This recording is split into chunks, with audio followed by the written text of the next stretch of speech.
Tanner Tessmann, milieu de terrain, 22 ans, 1m88, milieu défensif. Il a été aux Jeux Olympiques. Il a fêté quelques sélections. Il a 2 sélections avec Léa, donc milieu défensif. Joué à Venise donc en Série B l'année dernière, pressenti donc pour rejoindre l'OL. Il a 69 matchs de Série B au compteur, 9 buts marqués, 5 passes décisives. Qu'est-ce qu'on peut dire d'autre? Il était à Dallas avant. Il a connu un peu la MLS, j'imagine, le temps d'une saison, je pense. Il a connu la Serie A aussi, en tant que remplaçant. Et donc là, il est pressenti pour rejoindre l'Olympique Lyonnais. Que disent les stats donc sur Tanner Tessmann? Les stats, elles disent ça. Alors, on reprend ce que je disais tout à l'heure. En haut, à gauche, on a les trucs classiques, donc le salaire estimé, etc. Les matchs joués, 41 matchs, 7 buts, 2 passes décisives la saison dernière. Les stats clés, on voit les avant-avant-dernières passes, il fait partie des meilleurs. Longueur moyenne de passe, donc on peut imaginer que c'est un profil qui change très souvent le jeu, de gauche à droite. C'est ce qu'on peut imaginer en tout cas. Tir bloqué, c'est que c'est un joueur qui revient pas mal protéger la surface. Donc ça c'est un deuxième point intéressant et qu'on verra peut-être en vidéo. Longueur moyenne de passe longue aussi, donc c'est quelqu'un qui a un jeu long qui l'utilise beaucoup, on va dire. Voilà. Là où il ressort pas, les duels défensifs par 90. Alors, question, est-ce que c'est vraiment ce joueur à gros volume que voulait l'OL? Je sais pas. On va voir ce que ça va donner. Longue passe ratée par 90. Donc là, ce que je vous disais sur le fait qu'il joue très souvent long, peut-être aussi qu'il abuse parfois de ce jeu long et qu'il en rate pas mal. Mais c'est peut-être aussi quelque chose qui est dû au contexte et au jeu à Venise, qui lui était demandé, quelque chose qui lui était demandé, genre on peut lui dire dès que tu as l'occasion de mettre en profondeur, tu mets. Du coup, il y a beaucoup de jeux longs, mais aussi beaucoup de déchets. C'est peut-être ça qui explique la stat. Tacle glissé par 90, il est dans les pires.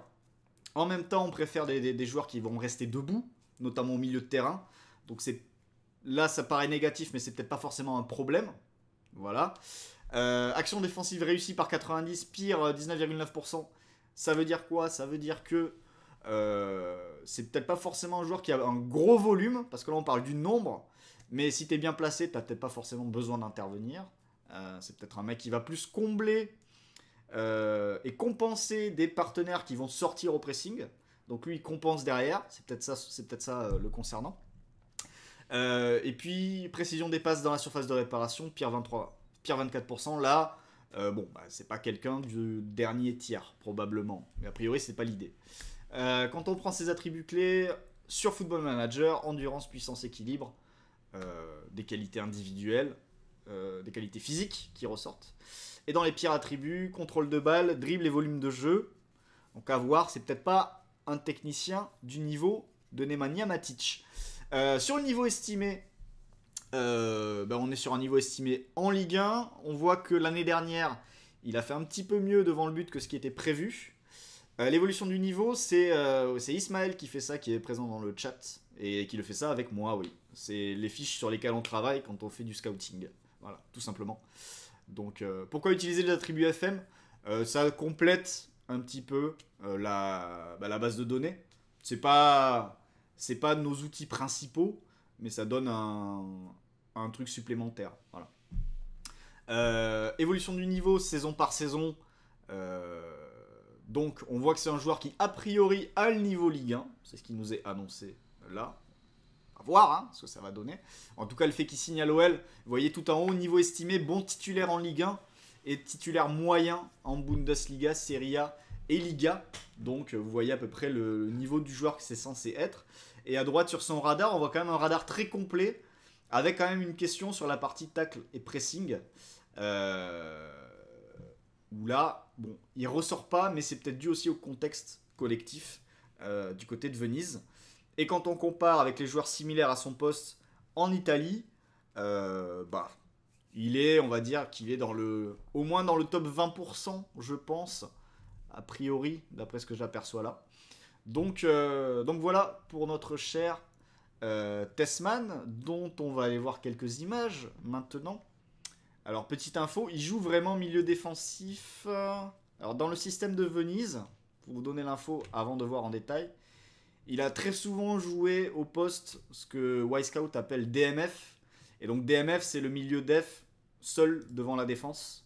Après, sinon, vous avez RCMF ou RDMF.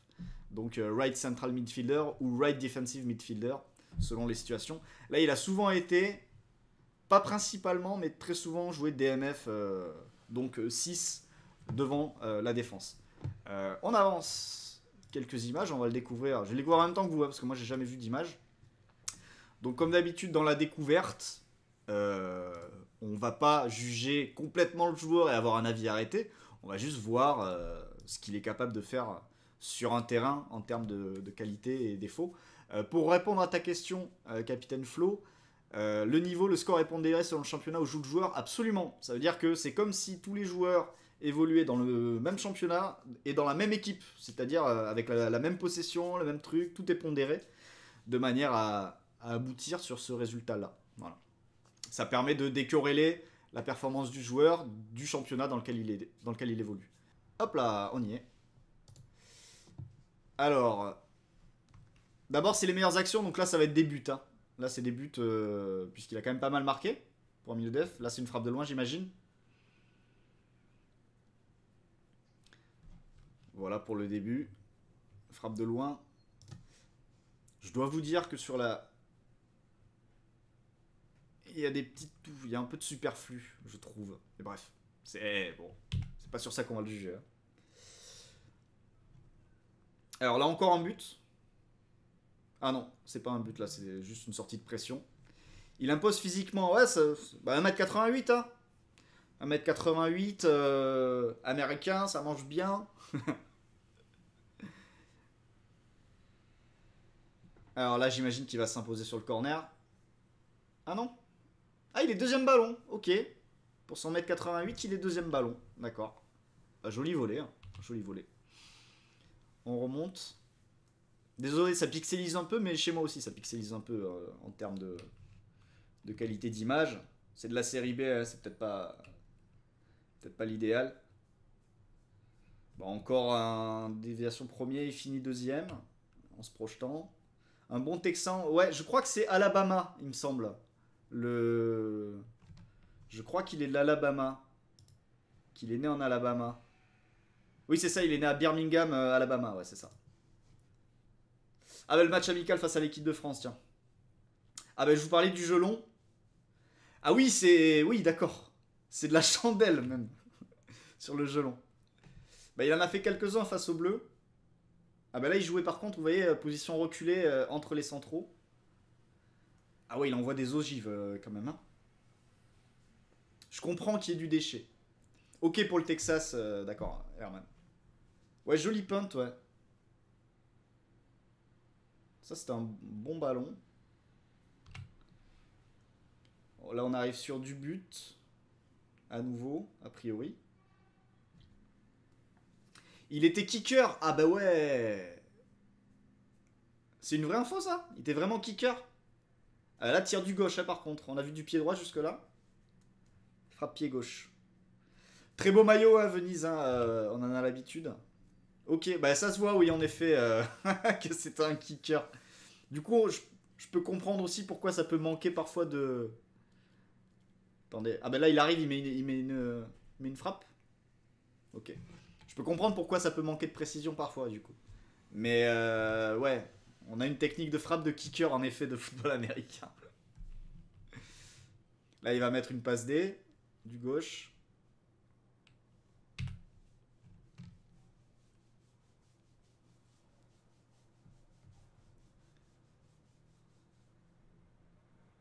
Ok, bon, ça c'est bien ouvert quand même pour pouvoir la donner celle-là.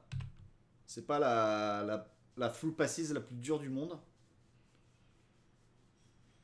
Là, il va envoyer un centre.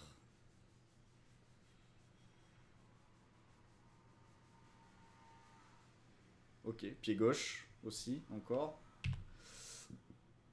Et là, on arrive au mois d'août. C'est sa dernière action clé, on va dire, pour Wisecout. Bah là, il marque sur le coup franc. Ok. Bon, il y a une frappe de balle. Est-elle précise? Je ne sais pas, en tout cas elle est puissante. La suite le concernant. Là du coup maintenant je vais faire une sélection d'événements. Donc ça peut être sous pression, passe longue, accélération, dribble, 1 contre 1, etc. Donc je vais faire une sélection. Vous allez me dire d'ailleurs, vous aimeriez le voir faire quoi? Savoir le juger sur quels attributs. On va faire une sélection de une dizaine, 10-12, et puis on va les passer en revue les unes après les autres. Donc je pense que pour un milieu de terrain, il faut regarder ce que ça donne sous pression. Il faut regarder évidemment les duels défensifs, les 1 contre 1. Il faut regarder les récupérations, les tacles. Enfin, tout ça, c'est un petit peu lié. Clearances, on va le mettre aussi. On va regarder les duels aériens. Vu la taille du bonhomme, ça peut être utile. Les loose balls, donc ça, c'est les deuxièmes ballons. Est-ce qu'il arrive à les gratter? Balls lost. Les balles perdues. Qu'est-ce qu'on peut regarder aussi? Les tirs de la tête. Dribble, accélération, attacking duels. Même si j'imagine que c'est quand même pas un joueur hyper mobile balle au pied. C'est une supposition. On va regarder les jeux longs parce qu'a priori il y en a beaucoup et que c'est peut-être parfois un peu forcé. Voilà, je pense qu'on est pas mal. Et on va regarder ça sur ces... on va regarder tous ces événements-là sur ces... Allez, on va dire ces 5 derniers matchs. Voilà, en deuxième ballon, c'est lui qui était à la tentative. Voilà, là on va avoir des duels défensifs.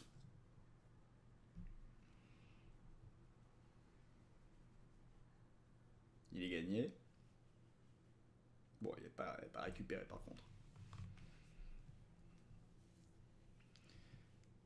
Là, vous voyez déjà dans le... Il est position reculée en tant que 6. Il décroche entre... J'imagine que c'est entre ces 2 centraux, voire les 3, puis ils sont peut-être 3 centraux là à Venise, je sais pas comment il joue. Mais il sort de cette zone-là, qui est la zone quand même où on attend les milieux de terrain. Il en sort. Pour essayer d'ajuster ses gelons. Bon là pour le coup c'était un petit peu forcé, c'est pas passé. Mais c'est le genre de truc à relever. De voir où est-ce que... Bah, là encore il est très bas. Ah oui, ok, le kicker. D'accord. Là, ok, je comprends le passé de kicker du bonhomme. Parce que là, ouais. Mais a priori, Lyon a déjà Lucas Perry pour faire ces ballons-là.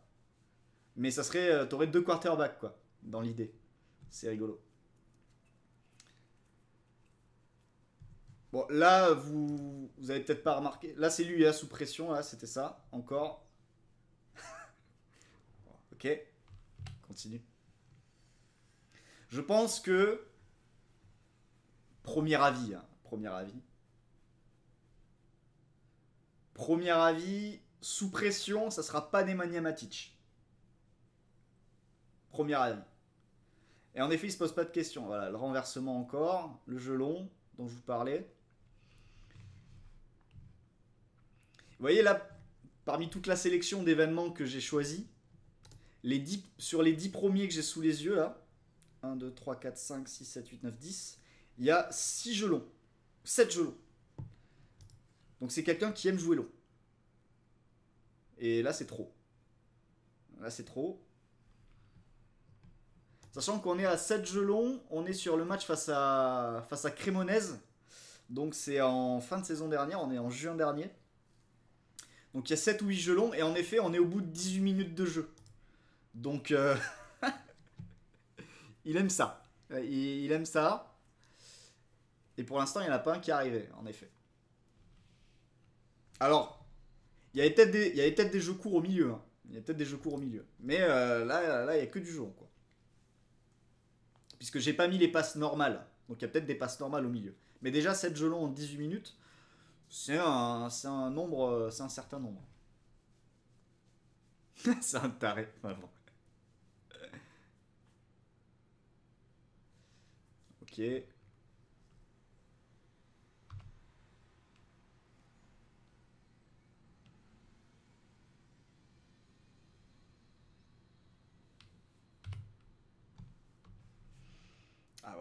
une séquence où il va défendre.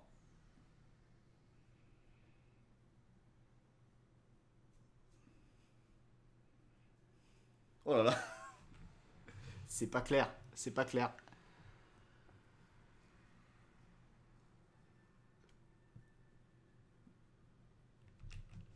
Attendez.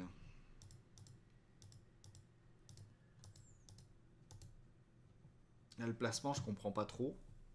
Mais bon, c'est peut-être...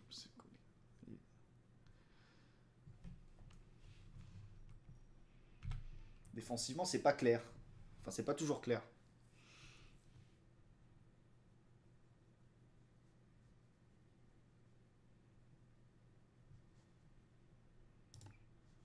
Oui, il avait l'air un peu paniqué après la récup. Ouais, je sais pas trop ce que je fais. Je trouve un peu, un peu lourdeau sur les premiers pas, quoi.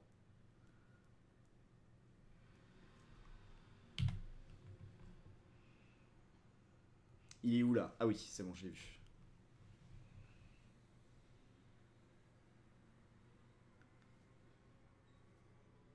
C'est. C'est à l'arraché, je trouve, un petit peu. Je sais pas ce que vous en pensez. Mais défensivement, c'est un peu pâteau. Je trouve pas léger quand il se déplace. Après, vous me direz, Matic, il est pas léger non plus, mais je sais pas. Je trouve que les images et les interventions défensives, on comprend. Enfin, je comprends du coup les statistiques, mais c'est pas forcément une question de.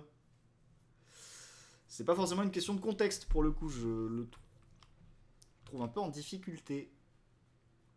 Je sais pas ce que vous en pensez dans le chat, mais bon. Oh, là, il s'en sort, il a de la chance. Hein. Là, il a de la chance. Hein.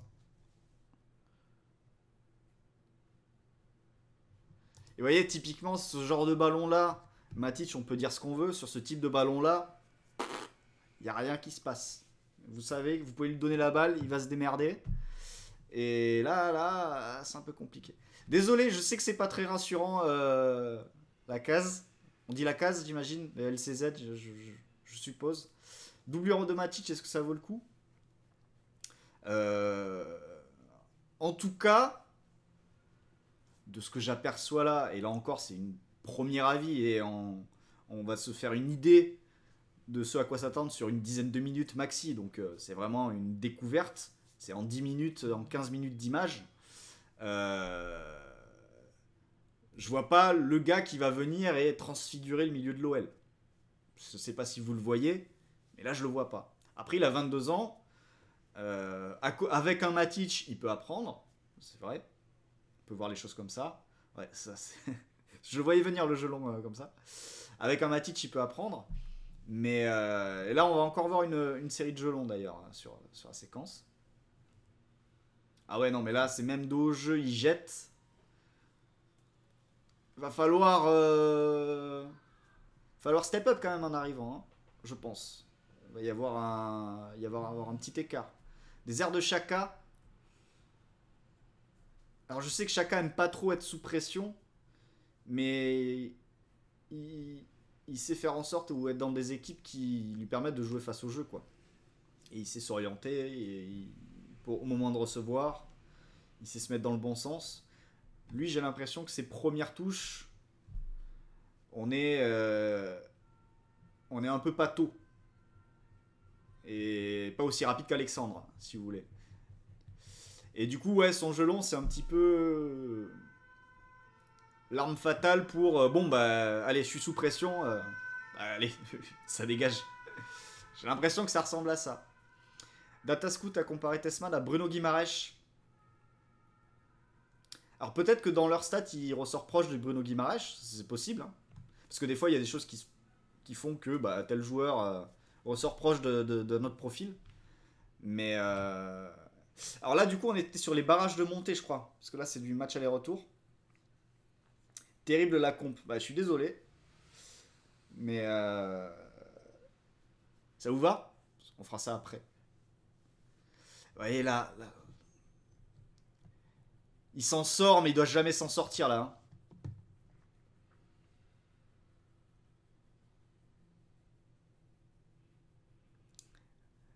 la deuxième touche, les premières touches pour se mettre dans le bon sens, bah il va la perdre après, non? Ou il prend une faute sur lui peut-être? Attendez. Oh, je la remets pour être sûr. Ça rappelle, exactement, ça rappelle le mec de Nancy hier, tout à fait. Bon là, je pense que là il la perd et que l'arbitre revient à la faute. Ouais, c'est ça, logique. Bien arbitré, mais bon, on s'en sort bien aussi. Bim. Ah, le gelon est arrivé cette fois, mais la balle est perdue. Ah non, le gelon n'est pas arrivé, du coup.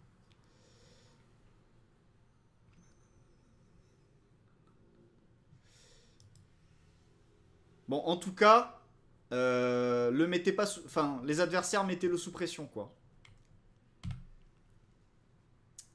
Parce que sous pression, ça paraît difficile. Ah, voilà. C'est pas mal, il s'est mis dans le bon sens. Bon, bah, il a perdu.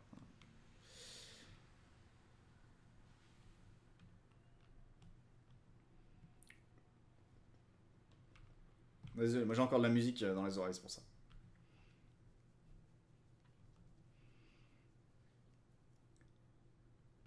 Il est où, là? Ah oui, il a perdu... Ok. J'avais perdu de vue.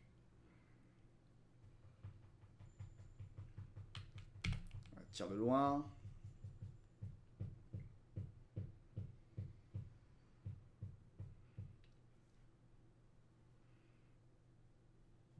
Vous voyez, par exemple, voilà, un truc. Ici.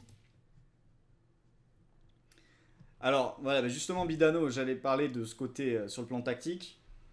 Je pense que c'est quelqu'un qui peut rentrer dans une ligne défensive ici.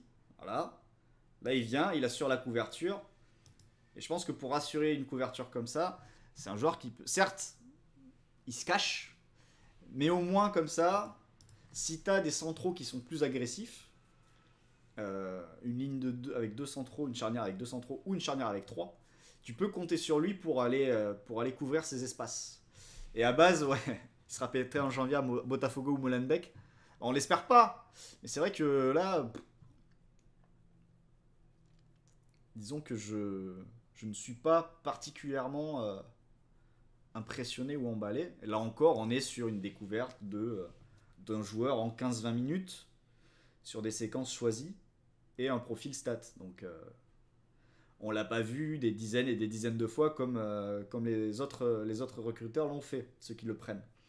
Mais c'est vrai que ça paraît ça paraît quelque chose de... Je sais pas comment il est censé coûter. Vous avez vu ou pas? Parce que j'ai pas le prix moi sous les yeux. Mais bon, on va voir. On va regarder encore une quinzaine ou une vingtaine de séquences. Après, je viens de vérifier face à Cremonese, il sort 2 de ses 3 pires matchs sur la saison au jeu long. Ah, Ismaël, bah, on prend l'info. Ça me surprenait pas trop. Ça me surprend pas trop pour le coup. Mais c'est vrai que là. Bah, du coup, contexte Cremonese, c'est match barrage de montée, il me semble. Donc on est sur un match coup près. On peut imaginer que sur un match coup près, dans le contexte, mentalement, c'était un petit peu pas simple à gérer. On peut imaginer ça pour expliquer ce qu'on voit. On a son match entier face à la Samp. Donc on va laisser dérouler. Et puis on va voir ce que ça donne, hein, tout simplement. Où là, a priori, sur le jeu long, 17 sur 21, on est solide. On est solide. En voilà un. Arrête un peu plus ça. Hop. Voilà, passe dans le dos là.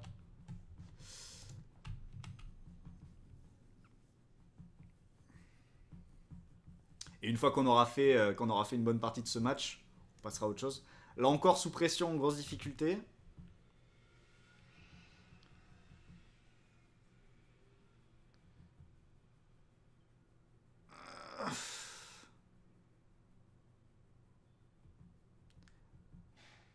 Transition, il va l'attraper, il va faire faute. Non, il revient. Ouais, la faute est faite par quelqu'un d'autre.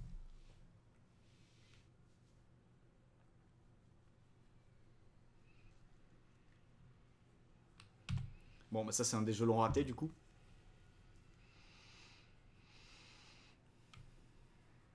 Ok.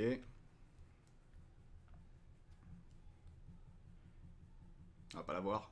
Si, bah, il n'y avait rien.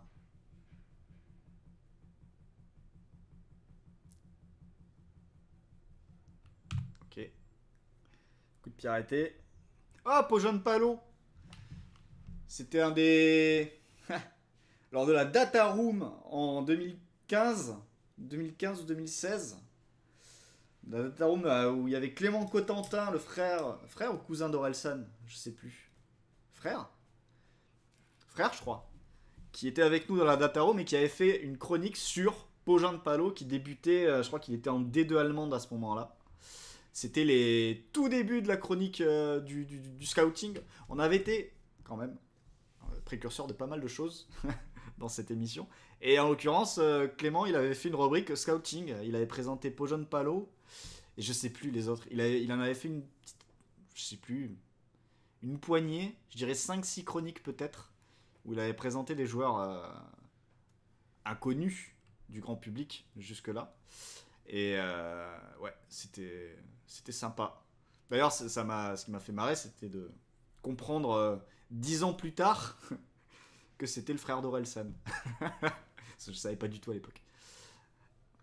Après, Orelsan n'était pas encore Orelsan à l'époque non plus. Enfin, je crois. Je sais plus. Mais c'était rigolo.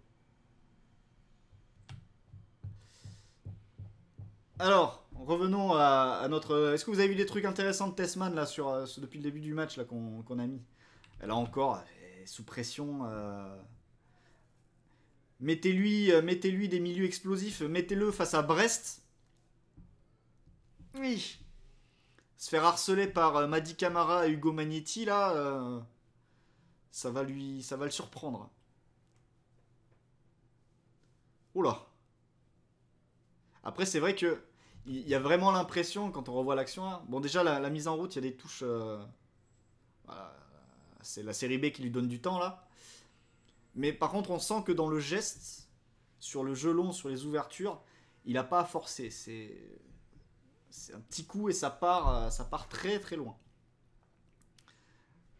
Tessman, ouais, contre Vitinha, par exemple, aussi, ça marche. Alors là, on arrive à la demi-heure de jeu, donc on a vu un tiers. Un peu moins d'un tiers des images. Voilà, c'est une petite passe tranquille. Là, du coup, j'ai tout mis. Là, c'est le résumé complet. J'ai pas choisi les séquences. J'ai tout mis. Pour voir, même si là, j'accélère un petit peu parce que dès qu'il fait sa passe, sa conduite reste tout le temps dans les pieds. Oui, il n'y a pas de. Bah, c'est pas un joueur. C'est pas, clairement pas un joueur de projection, quoi. Voilà, petite passe en retrait. Là, il tente. A priori, c'est un. Ok, bon, là, il s'en sort, mais c'est plus parce qu'en face, on a fait n'importe quoi. Là, il décroche à nouveau très bas pour pouvoir jouer. Ah non, la balle va lui revenir, attendez. Il y en a une deuxième, là. Où il va la retoucher. Là, on va voir son jeu long. Ça va revenir une troisième fois. Et bim! Ah ouais. Bon, bah là, ça arrive pas, du coup. Après, c'est un jeune joueur, ça peut s'apprendre. Oui, bah, à 22 ans, marge de progression existe encore. Mais c'est vrai qu'à 22 ans, on a quand même aussi, on peut le dire, des joueurs plus près que ça, quoi. Pour la Ligue 1. Là encore, je le redis, pour ce qu'on aperçoit, sur une bribe sur une fenêtre assez courte de ce qu'a fait le joueur depuis le début de sa carrière. Et beaucoup plus courte que ce qu'ont vu les gens qui le recrutent. Voilà. On remet la nuance, forcément. Voilà, bon, là, il est en protection devant la ligne def. Sans doute que pour moins de 10, on peut pas avoir mieux. Donc ça, là, tu m'amènerais vers une nouvelle capsule où on dirait qu'est-ce qu'on pourrait faire de mieux que Tessman. Mais là, ça deviendrait trop long. On va aller jusqu'au bout de ce match et puis on passera à un autre sujet que Tessman. Ce qui j'imagine, c'est que son gros défaut, c'est le volume, et c'est aussi celui de Tolisso et Matic. Bah oui. Je sais pas.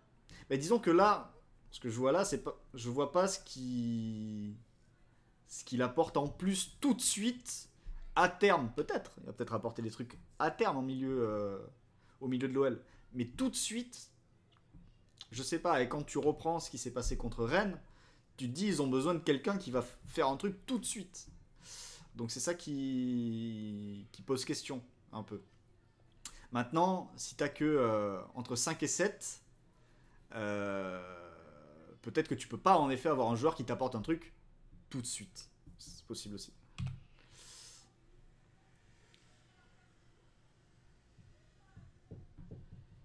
On avance, on avance. On arrive bientôt à la fin.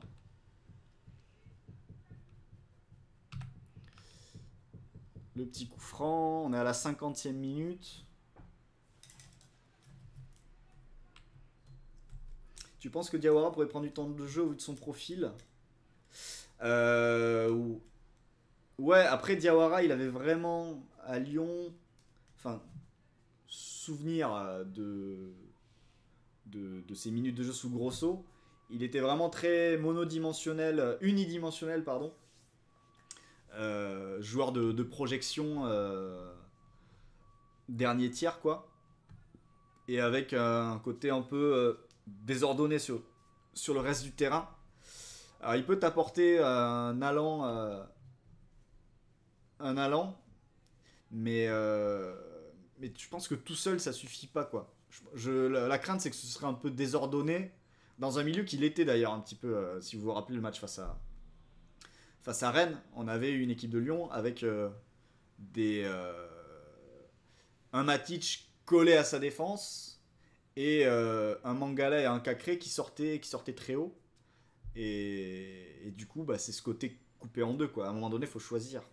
Pour être compact, il faut décider soit on reste très bas. Oh, Andrea, c'est vrai qu'il était à la Samp.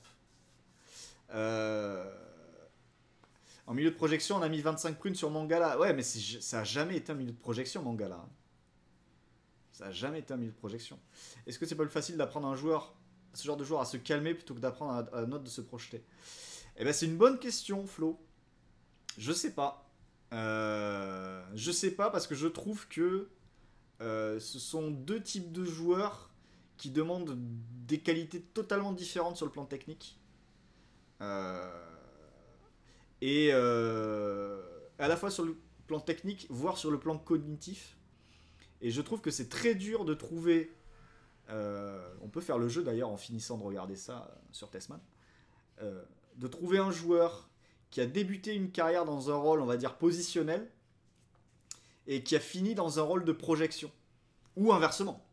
D'ailleurs, ça serait plutôt inversement. On va se dire, le mec, c'était un milieu de projection qui finissait tout le temps dans la surface, et il a fini dans un rôle plus bas sur le terrain, d'organisation, etc.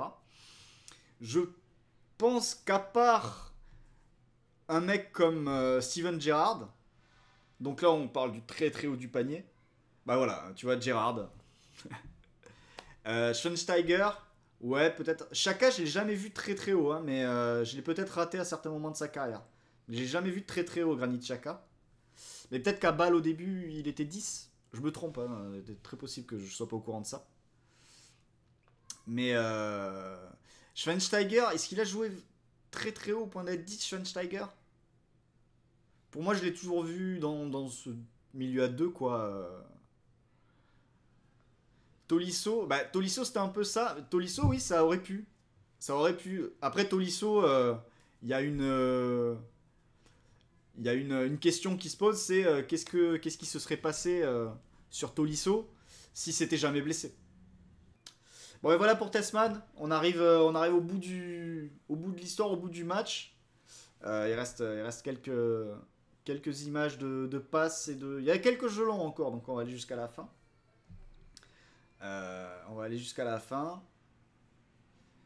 Tac. Il est où? Vous voyez, c'est pas un milieu qui va aller s'aventurer dans la densité plus haut sur le terrain, hein. Tout ce qu'on a vu dans les ballons touchés, c'était bas. Voilà. Et c'était pas derrière la première ligne de pression. C'est vraiment devant la première ligne de pression. Ça, c'est un... Bon, là, il est derrière, mais là, il y a de l'espace. Là, il va encore... Voilà. Dès qu'il sent que ça vient, c'est en une touche, hein, que ça repart. Il va surtout éviter de se faire tamponner. Là, il prend du recul. Là, il va balancer. Voilà. Il s'en sort bien. Vous voyez, là, par exemple, là, l'adversaire, il se dit, il est dos au jeu, il va la mettre en une, puisque c'est ce qu'il a fait depuis le début du match. Je vais anticiper pour sortir au pressing. Bon, là, finalement, il la garde, il se ravise. Bon, si c'est pour revenir au même endroit, bah, du coup, tout le monde avance côté adversaire.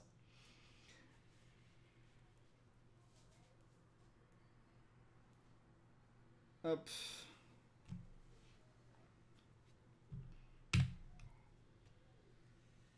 Bon, allez, on va s'arrêter là sur Tessman. On verra comment ça se passe pour lui du côté de l'Olympique Lyonnais. On peut rejeter un coup d'œil si vous voulez à sa fiche. Voilà. Ça nous le dit prêt pour la Ligue 1, donc on va imaginer qu'il est prêt pour la Ligue 1. Mais c'est vrai que ce qu'on a vu, bon, ça donne pas forcément l'image d'un joueur qui va tout de suite changer quelque chose à l'entrejeu de l'OL. À voir sur les prochaines semaines. Voilà, ça c'est la fin de la capsule.